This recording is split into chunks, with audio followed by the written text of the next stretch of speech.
Hi, my name is Rowena from Pole Purpose. What I'm going to show you today in this video is just 3 simple kicks. One is going to be on the floor, next is going to be connected to the pole, and the next is going to jump onto the pole.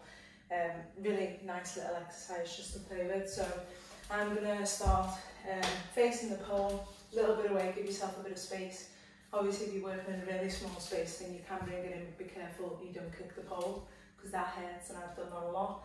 So I'm going to step with my left leg, my right leg's going to come up and over, so a turn round, and then I'm going to be reaching for the pole with my left hand. So I'm going to go step, kick, hand, so I keep the rotation going, and then I'm going to reach for the pole in the split grip and just the normal grip, and then I'm going to step again.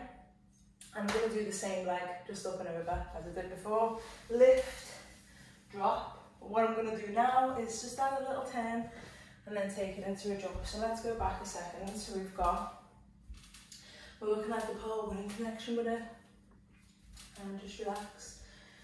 So we've got step with the left leg, step, big kick, round, hand, hand, kick, step, and then you're going to change your arms around a second. So left comes to top, top comes to bottom. Okay, and they're going to go into twisty grip, turn it round, and then both hands just go on. I'm going to step with the left leg again, and I'm just going to do a little jump. You can do whatever you want with your legs. So that's just what I did. So let's go back again. You get a little bit dizzy if you do this too often, so make sure you've got a drink of water. So we're looking at the pole.